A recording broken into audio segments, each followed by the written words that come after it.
यह कहानी और इसकी गहराई उन जज्बातों और रातों के दर्द के साथ है जो इंसान को तोड़ते भी है और अंदर से फौलाद भी बनाते हैं। उत्तर प्रदेश के मेरठ जिले के एक छोटे से गांव सदरपुर के ऊपरी हिस्से में एक छोटा सा मिट्टी और पत्थरों का मकान था। इस मकान की छत पर जब बारिश की बूंदें गिरती थी तो अंदर संगीत गूंज उठता था। इसी मकान में रहता था 17 साल का राजू और उसकी 11 साल की छोटी बहन प्रीति। 4 साल पहले एक बस दुर्घटना में उनके माता पिता के चले जाने के बाद राजू के लिए दुनिया सिर्फ प्रीति के इर्द गिर्द सिमट कर रह गई थी। राजू दिखने में दुबला पतला था, लेकिन उसकी आंखों में एक अजीब सा जिद भरा सन्नाटा रहता था। वह सुबह 4:30 बजे उठता, जब पूरी कोहरे की सफेद चादर में लिपटी होती थी। कड़कड़ाती ठंड में वह अपने कांपते हाथों से चाय बनाता, प्रीति के लिए चूल्हे पर रोटियां सेकता और फिर उसे सोते हुए छोड़कर गांव के जमींदार के खेतों में काम करने निकल जाता। प्रीति स्वभाव उसे बिल्कुल उल्ट थी, चंचल जैसे पहाड़ों से बहता हुआ कोई झरना। जब वह जागती तो पूरे घर को अपनी आवाज से भर देती। उसे पेंटिंग करने का जुनून था। गांव के सरकारी स्कूल से जो कॉपियां मिलती थी, उनके आखिरी पन्ने प्रीति की कलाकारी से भरे होते थे। उसके पास रंगों के नाम पर सिर्फ 4 टूटे हुए स्केच पेन थे, लाल, नीला, काला और हरा। लेकिन वह उन्हीं 4 रंगों को इस तरह मिलाती थी कि फटे हुए कागजों पर भी पहाड़, नदियां और उड़ती हुई तितलियां सजीव हो उठती थी।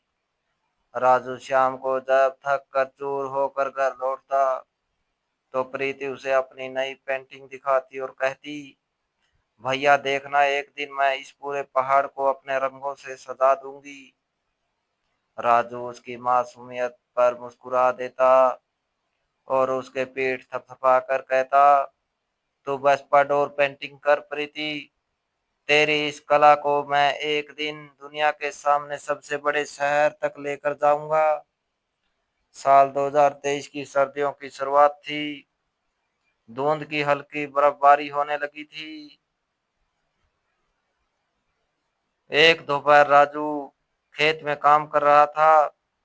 तभी गांव के एक लड़के ने हाँफते हुए आकर कहा, राजू जल्दी चल, प्रीति स्कूल के रास्ते में बेहोश हो गई है। उसके मुंह से खून निकल रहा है। राजू के हाथ से कुदाल छूट गई। वह बिना चप्पल पहने ही रास्तों पर दौड़ पड़ा। जब वह मौके पर पहुंचा तो प्रीति बेहोश पड़ी थी। उसके सफेद स्कूल की यूनिफॉर्म पर लाल खून के धब्बे थे। राजू ने बिना एक पल गवाए प्रीति को अपनी पीठ पर उठाया और रास्तों से होते हुए 6-7 किलोमीटर दूर अस्पताल की तरफ भागा। कड़ाके की ठंड में भी राजू का शरीर पसीने से तर था। उसके पैरों से खून बह रहा था, लेकिन उसे सिर्फ प्रीति की चलती हुई सांसें महसूस हो रही थी। अस्पताल में 3 दिन तक डॉक्टरों ने प्रीति को ऑब्जर्वेशन में रखा और कई टेस्ट किए। चौथे दिन डॉक्टर ने राजू को अपने कैबिन में बुलाया। डॉक्टर के चेहरे पर गंभीर खामोशी देखकर राजू का दिल बैठ गया। डॉक्टर ने भारी आवाज में कहा, राजू तुम्हें हौसला रखना होगा। प्रीति को एक्यूट माइलोइड कलू ल्यूकेमिया है। यह एक बहुत ही आक्रामक तरह का ब्लड कैंसर है और यह आखिरी स्टेज पर है। इसके शरीर में ब्लास्ट सेल्स बहुत तेजी से बढ़ रहे हैं। राजू को ल्यूकेमिया शब्द का मतलब नहीं पता था। उसने कांपते होठों से पूछा, डॉक्टर साहब कोई बड़ी दवाई लिख दो, मैं दिन रात काम करके पैसे ले आऊंगा। मेरी बहन ठीक तो हो जाएगी ना। डॉक्टर ने राजू के कंधे पर हाथ रखा और खिड़की की तरफ देखते हुए बोले, अब बात पैसों की नहीं है राजू, हमारे पास वक्त नहीं है। कीमोथेरेपी इसके कमजोर शरीर को और तोड़ देगी। इसकी जिंदगी अब सिर्फ कुछ हफ्ते या मुश्किल से 2-3 महीने है। इसे घर ले जाओ और जितना हो सके इसे खुश रखो। राजू के कानों में जैसे सन्नाटा छा गया। वो कैबिन से बाहर निकला, लेकिन वह रोया नहीं। उसकी आंखें फतरा गई थी। वो सीधे अस्पताल के पीछे बने एक पुराने पेड़ के नीचे गया और वहां घुटनों के बल बैठकर चीख पड़ा। वो अपनी छाती पीट कर रोया, भगवान को कोसते हुए बोला, क्या बिगाड़ा था उस 11 साल की बच्ची ने? माँ बाप को छीन कर भी मन नहीं भरा, तो अब उसे भी ले जा रहे हो? घर लौटने पर राजू ने मुखौटा पहन लिया, मुस्कान का मुखौटा। उसने प्रीति से कहा कि उसे सिर्फ ठंडे मौसम की वजह से कमजोरी का बुखार है, लेकिन प्रीति बच्ची जरूर थी, मगर ना समझ नहीं। दिन बीतने के साथ प्रीति का शरीर मोम की तरह पिघलने लगा। उसके लंबे खूबसूरत काले बाल गुच्छों में टूटने लगे। जब वह कंघी करती तो तकिया बालों से भर जाता। एक दिन उसने शीशे में खुद को देखा, रोने लगी। राजू ने बिना कुछ सोचे अपने बाल भी मुड़वा लिए और प्रीति के सामने आकर बोला, देख अब हम दोनों भाई बहन जुड़वा लग रहे हैं। प्रीति रोते रोते हंस पड़ी, लेकिन उस हंसी के पीछे छिपा दर्द दोनों भाई बहन बखूबी जानते थे। एक रात जब बाहर बर्फीली हवाएं चल रही थी, प्रीति को असहनीय दर्द हो रहा था। उसकी हड्डियों में इतना दर्द था कि वह करवट भी नहीं बदल पा रही थी। राजू उसके पैर दबा रहा था और अपनी आंखों के आंसुओं को प्रीति के कंबल से पोंछ रहा था। तभी प्रीति ने राजू का हाथ अपने छोटे हाथ में लिया। उसके हाथ ठंडे पड़ चुके थे। उसने कहा, भैया मुझसे झूठ मत बोलो, मुझे पता है कि मैं उस पार जाने वाली हूँ जहाँ अम्मा और पापा है। मैंने अस्पताल में डॉक्टर अंकल की बातें सुन ली थी।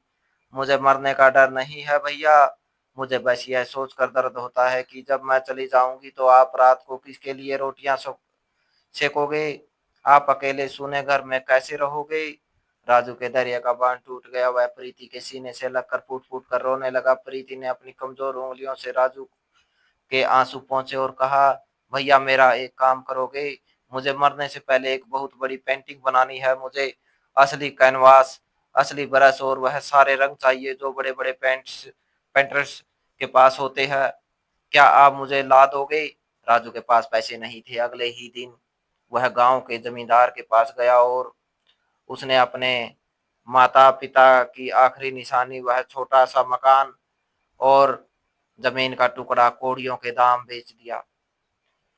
गांव वालों ने उसे पागल कहा, लेकिन राजू के लिए उस वक्त प्रीति की आखिरी इच्छा से बढ़कर इस दुनिया में कुछ नहीं था। वह शहर गया और प्रीति के लिए सबसे बेहतरीन एक्रिलिक कलर्स, महंगे ब्रश और एक 4 फीट का बहुत बड़ा कैनवास खरीद कर लाया। जब उसने यह सब प्रीति के सामने रखा तो प्रीति की आंखों में जो चमक थी, उसके सामने दुनिया के सारे हीरे फीके थे। अगले 10 दिन गांव के उस छोटे से कमरे के लिए गवाह थे जहां एक लड़की अपनी मौत से रेस लगा रही थी। प्रीति की हालत इतनी खराब हो चुकी थी कि वह बैठ भी नहीं सकती थी। राजू ने बिस्तर के सामने कैनवास को इस तरह सेट किया कि वह लेटे या हल्के सहारे से पेंट कर सके। प्रीति के हाथ कांपते थे। कई बार ब्रश उसकी उंगलियों से छूटकर गिर जाता था, लेकिन वह हार नहीं मानती थी। वह एक एक स्ट्रोक लगाती, फिर हाँफने लगती। उसे ऑक्सीजन की कमी महसूस होती तो राजू उसे सहारा देता। उसने पेंटिंग में एक अद्भुत दृश्य बनाया। कैनवास के निचले हिस्से में गहरा भयानक काला अंधेरा और कांटेदार झाड़ियां थी जो उसके दर्द को दर्शाती थी। लेकिन जैसे जैसे पेंटिंग ऊपर की तरफ जाती, वो अंधेरा एक खूबसूरत सुनहरे और नीले आसमान में बदल जाता। उस आसमान के बीचों बीच एक बहुत बड़ा देवीय सूरज था और उस सूरज की सबसे चमकीली किरण के नीचे एक लड़का खड़ा था जिसके हाथ में एक जलती हुई मशाल थी। वो लड़का हुबहू राजू जैसा दिखता था। 10वें दिन की शाम को प्रीति ने पेंटिंग पूरी की। वह पूरी तरह थक चुकी थी। उसने राजू से कहा, भैया जरा लाल रंग देना। राजू ने प्लेट पर लाल रंग निकाला। प्रीति ने ब्रश नहीं उठाया, बल्कि उसने अपने दाहिने हाथ के अंगूठे को उस लाल रंग में डुबोया और पेंटिंग के कोने में अपना थंब इम्प्रेशन छोड़ दिया। उसके नीचे उसने अपने कांपते हाथों से एक छोटी सी लाइन लिखी। उस रात प्रीति बहुत गहरी नींद सोई, इतनी गहरी कि सुबह जब सूरज की पहली किरण कमरे की खिड़की से अंदर आई तो प्रीति की सांसें थम चुकी थी। उसके चेहरे पर एक अजीब सा सुकून था, जैसे उसने अपनी जिंदगी का सबसे बड़ा युद्ध जीत लिया हो। प्रीति के अंतिम संस्कार के बाद राजू एक जिंदा लाश बन चुका था। घर बिक चुका था, बहन जा चुकी थी।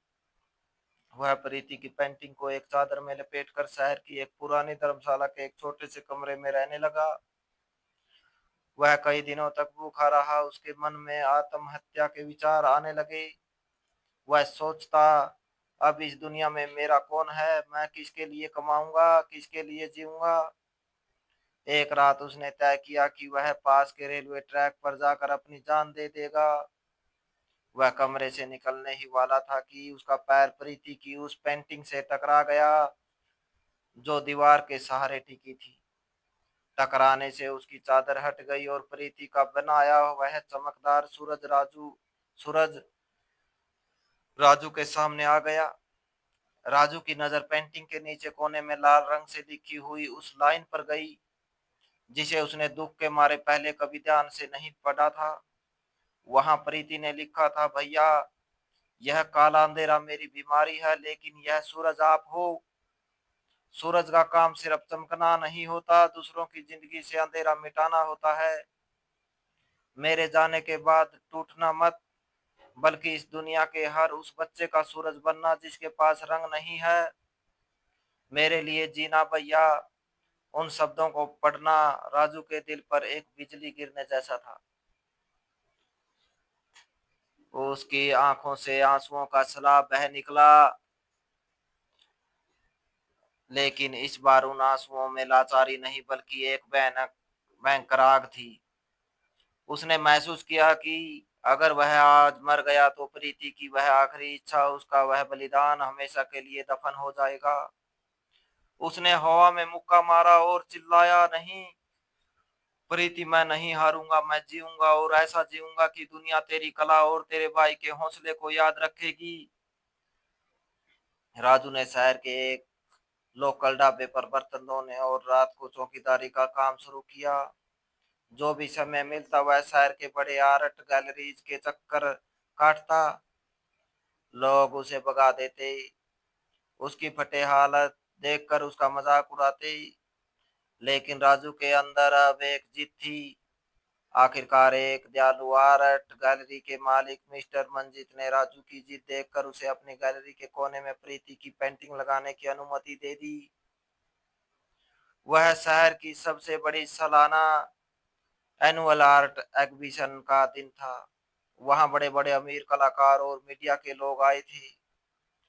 शुरुआत में किसी ने उस पेंटिंग पर ध्यान नहीं दिया, लेकिन शाम होते होते कला के पारखी की नजर उस पेंटिंग पर पड़ी। उसने उस पेंटिंग के रंगों के संयोजन और उसके नीचे लिखे उस दर्दनाक संदेश को देखा। उसने राजू को बुलाया और पूछा, इस पेंटिंग का कलाकार कौन है और इस पेंटिंग की कीमत क्या है। राजू स्टेज पर गया, उसने माइक हाथ में लिया। उसकी आवाज कांप रही थी, लेकिन उसमें एक ठहराव था। उसने पूरे हॉल के सामने प्रीति की कहानी सुनाई, उस गांव के उस छोटे से कमरे में से लेकर प्रीति के जड़ते बालों, उसके कांपते हाथों और अपनी जमीन बेचकर रंग लाने की पूरी दास्तां। जब राजू ने अपनी बात खत्म की तो पूरे हॉल में सन्नाटा था। अगले ही पल पूरा हॉल तालियों की गड़गड़ाहट से गूंज उठा। वहां बैठे हर इंसान की आंख में आंसू थे। उस पेंटिंग को उस साल का best art work of the year का अवार्ड मिला। एक बड़े बिजनेसमैन ने उस पेंटिंग को रुपए 70 लाख में खरीदा। आज उस घटना के कई साल बीत चुके हैं। राजू अब कोई गरीब मजदूर नहीं है, लेकिन वह आलीशान जिंदगी भी नहीं जीता। उसने उन पैसों से और अपनी मेहनत से शहर के पास एक बहुत बड़ा आश्रम और कला केंद्र खोला जिसका नाम है प्रीति की तितलियां। इस केंद्र में लगभग 300 ऐसे बच्चे रहते हैं जो या तो अनाथ है या कैंसर और मस्कुलर डिस्ट्रोफी जैसी गंभीर और जानलेवा बीमारियों से जूझ रहे हैं। राजू ने राजू उन बच्चों को बेहतरीन इलाज दिलाता है और खुद उन्हें पेंटिंग सिखाता है। हर साल प्रीति की पुण्यतिथि पर वहां के बच्चे एक बड़ा सा कैनवास सजाते हैं। राजू अब रोता नहीं है जब वह किसी बेसहारा बच्चे के हाथ में बरस थमाता है और उस बच्चे के चेहरे पर एक बड़ी सी मुस्कान देखता है, तो उसे उस मुस्कुराते हुए बच्चे के चेहरे में अपनी छोटी बहन प्रीति साफ नजर आती है। कहानी की सीख जिंदगी में तकलीफें और नुकसान इस बात की गवाही नहीं है कि सब कुछ खत्म हो गया है। कई बार हमारी सबसे बड़ी त्रासदी ट्रेजेडी ही हमारे जीवन का सबसे बड़ा उद्देश्य पर्पज बन जाती है। जब आप अपने दर्द को दूसरों के आंसू पहुंचने की ताकत बना लेते हैं तो मौत भी आपको हरा नहीं सकती। तो दोस्तों, इस कहानी को लेकर आपकी क्या राय है, कमेंट सेक्शन में कमेंट करके अपनी राय जरूर शेयर करें।